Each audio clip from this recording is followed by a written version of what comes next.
Hello, I'm Bernard Hickey from interest.co.nz and welcome to a special investing report brought to you in association with ASB.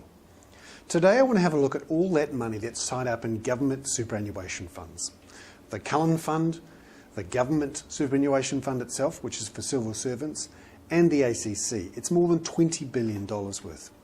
Now over the last year or so, they've lost around about $4 billion because global stock markets have fallen and other types of asset classes. And now the government is telling us they're looking into how much risk these funds are taking, with the implication they want these funds to do less risky things. That means invest less in shares and more in bonds.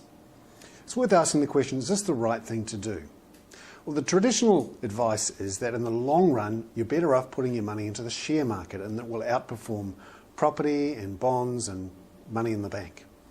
Well, the stock market collapse of the last year or so, which many people see as a once-in-a-lifetime event, well, it's happened every lifetime or two in the last 100 years.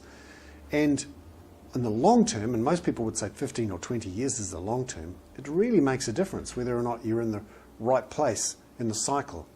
Many people say time in the market is more important than timing the market, but actually timing the market really does make a difference when you see such big swings in stock markets.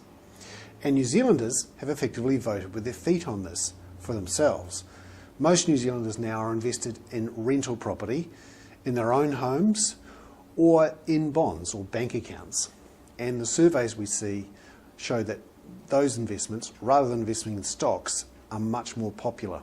So the question is, should our own government do the same thing?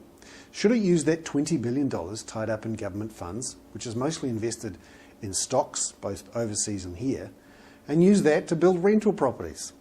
Or should it invest in government bonds? Remember, the government's going to have to borrow a lot of money over the next 5 years or so. It might actually help the government keep its credit rating. Some questions there for the government to consider. I'm Bernard Hickey. That was a special investing report brought to you in association with ASB.